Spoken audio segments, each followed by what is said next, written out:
I've heard many parents say that the church has failed their kids. But just what do we mean when we say the church is failing our kids? Do we mean they aren't teaching them enough Bible stories? Do we mean they aren't teaching them how to think about real world situations they will eventually face? Do we mean they aren't providing them enough exciting activities to want to go to? Just what is it we're saying when we say the church has failed our kids?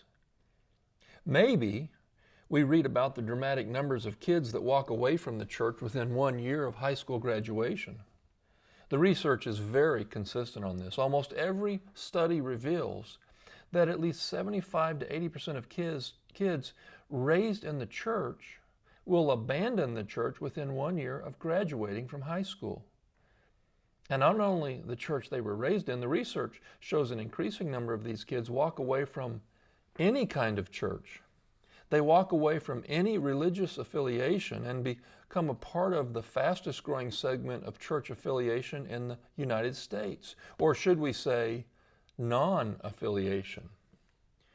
No religious affiliation is now the fastest growing category in surveys regarding church affiliation, membership, or participation. So 4 out of 5 kids that are raised in a family that goes to church on some regular basis end up completely leaving any and all church participation in their rear view mirror. And thus, we now hear parents proclaiming that the church has failed their kids. When 4 out of 5 kids raised in the church end up leaving the church, what other conclusion could you possibly come to? If the church had done its job adequately, kids would surely not walk away in such huge numbers. Sure, some would still have left, but certainly not 80%. So we're left to face the sad reality that the church is failing our children. And we parents who care would be irresponsible not to point this out. How can church leadership address this great failing of the churches they lead if we don't care enough to make them aware of this horrific failure? I want to encourage you to forget most of what you just heard. It's nonsense. And we must move beyond this nonsense. The church is not failing our kids. We, the parents, are failing our kids. And it's downright shameful to blame anyone else but ourselves.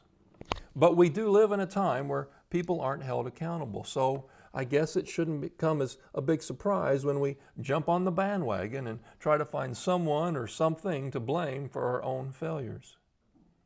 This erroneous idea that the church is somehow failing our kids calls us to look at 2 fundamental issues that need to be addressed.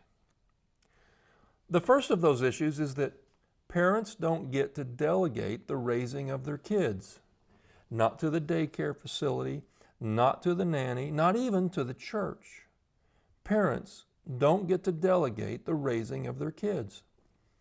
The idea that the church is failing our kids carries with it a clear connotation that the church has somehow been given the responsibility to ensure that our kids are growing up the right way. But that just doesn't match what the Bible has to say about the topic. Notice that within the 10 Commandments, the first 4 are about honoring God. And the very next one is about parents. Before all the do not commandments about our earthly human relationships in Commandments 6 through 10, God focuses on the family, on the importance of the role that moms and dads play in the operation of the world. This same pattern is repeated in Exodus 19. God tells Moses to speak to the people and tell them, "You shall be holy, for I, your God, am holy." Immediately followed by, "Every one of you shall reverence his mother and his father." Here again, God puts the role of moms and dads second only to our reverence for Him.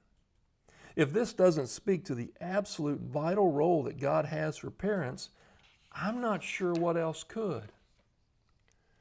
But God doesn't stop there. He includes numerous instructions for parents and children throughout the Bible.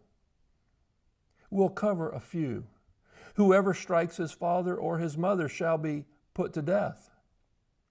Fathers, do not provoke your children to anger, but bring them up in the discipline and the instruction of the Lord. Whoever spares the rod hates his son, but he who loves him is diligent to discipline him. Train up a child in the way he should go, and when he is old, he will not turn from it. The rod and reproof give wisdom, but a child left to himself brings shame to his mother. Discipline your son, and he will give you rest. He will give delight to your heart. And these words I command you today shall be on your heart. You shall teach them diligently to your children, and shall talk of them when you sit in your house, and when you walk by the way, and when you lie down, and when you rise. Children, obey your parents in the Lord, for this is right. For children are not obligated to save up for their parents, but parents for their children. How many verses do you see in those that we just spoke about where the church has responsibility for raising the children? The answer is none. The Bible doesn't give the responsibility for raising children to the church. It is from the very beginning and consistently throughout the Bible a responsibility given without exception to the parents. When the Bible says to discipline a child, who is to do that? Mom and dad. When the Bible says to train up a child in the way he should go, who is to do that? Mom and dad. When the Bible says to teach the commands of the Lord diligently to your children, who is to do that? Mom and dad. This is not to say or imply that the church doesn't have a role in a child's life. Of course it does. But it is a supportive role, a role that reinforces what mom and dad are teaching the child at home. Sadly, too many of us as parents have done this completely backwards. We have let the church take the primary role for moral, spiritual, and biblical teaching, while we as parents have played the supportive role. When at least 75 to 80% of kids raised in the church leave the church shortly after graduating from high school, we have to admit this model doesn't work. It is time to stop delegating the moral, spiritual, and biblical teaching to the church and step up as parents and do what God has designed us to do. But how did we get into this mess? Why do we find ourselves with these reversed roles? Perhaps we've taken some wrong turns along the way in how we think of the church.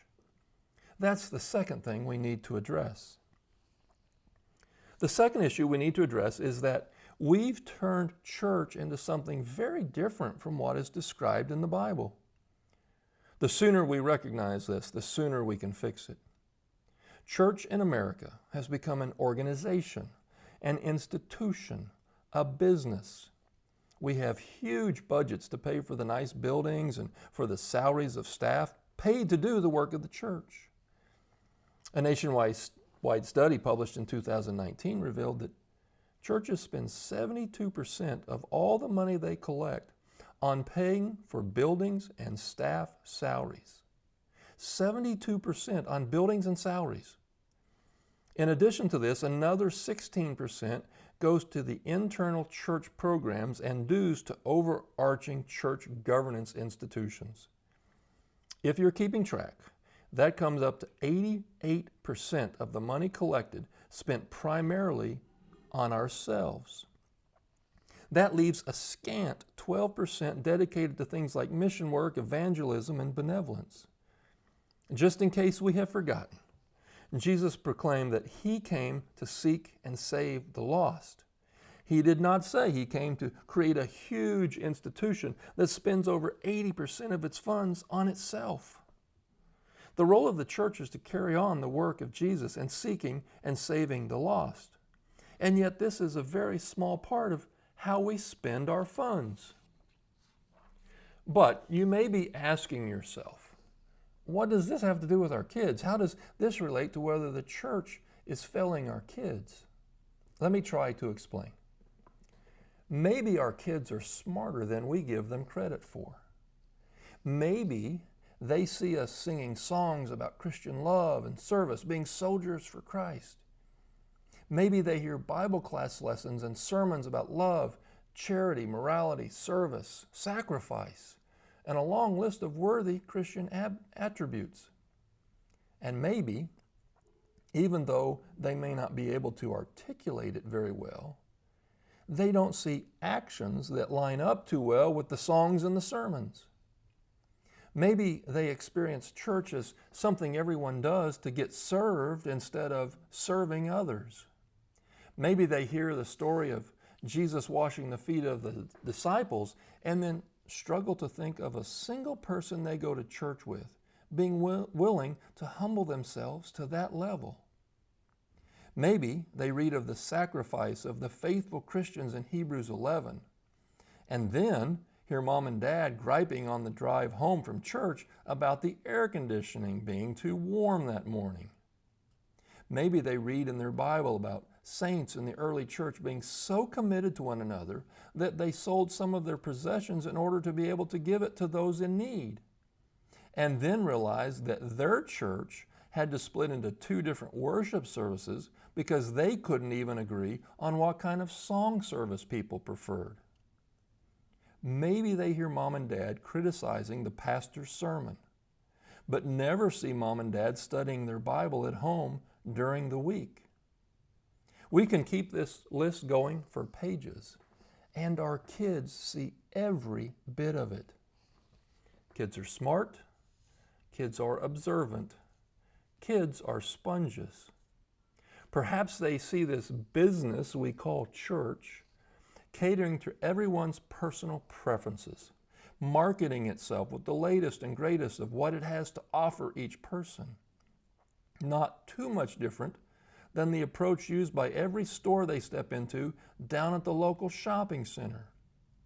Maybe they see the beautiful building and fancy electric sign out by the road with its clever weekly saying, but don't see any more charity for the poor and homeless than the local food and clothing drive conducted at their high school last month. Maybe they see this business that happens to have a church name, but have trouble understanding how it's really any different than all the other businesses up and down the road. Remember, kids are observant and smart. Maybe they see mom and dad's membership at church as not much different than their membership at the local fitness center. Maybe mom and dad have slipped into church being just another organization they do business with as long as they get a decent return on their investment, like the various programs, the youth minister with fun activities for their kids, or an enjoyable Sunday morning worship service, etc., etc. Instead of a life-changing commitment to honor God and share the gospel with others. Maybe our kids see the reality of what our churches have become better than we adults do. Maybe that's why 80% walk away after they graduate from high school. If churches operate as businesses, and mom and dads participate with it just like they do any other business, why are we surprised when kids don't feel any loyalty to it when they hit a point in life where they get to make decisions for themselves? The whole model is broken, and our kids are not going to be committed to Jesus until we fix it. So, maybe the church is failing our kids after all. At this point, you may be saying to yourself, see, the church is failing our kids. The church has lost sight of what it's supposed to be, and our kids are suffering the consequences. Saying that is just to ignore the first point we made, however. Parents don't get to delegate the raising of their kids. Moms and dads, it is still your responsibility to demonstrate your commitment to God in your life. It is still your responsibility to pray with your kids and let them hear what is on your heart and what you need God's help with. It is still your responsibility to study the Bible with your kids. They should learn the Bible stories primarily from mom and dad during the week, not just from a Sunday school teacher for 30 minutes most Sunday mornings. It is mom and dad's responsibility to show their kids what it means to help the poor, visit the sick, serve the elderly, not the youth minister's job. Sure, our churches may have wandered off the mark in many ways, but that's only because collectively we've allowed it to happen. So no, the church has not failed our kids. we parents have. It's time we stop pointing our finger at the church and take accountability as parents. Train up a child in the way he should go, and when he is old, he will not turn from it, is the responsibility of mom and dad, not the youth pastor, Bible class teacher, or camp counselor. The church is not failing your kids. Thanks for listening. God bless you.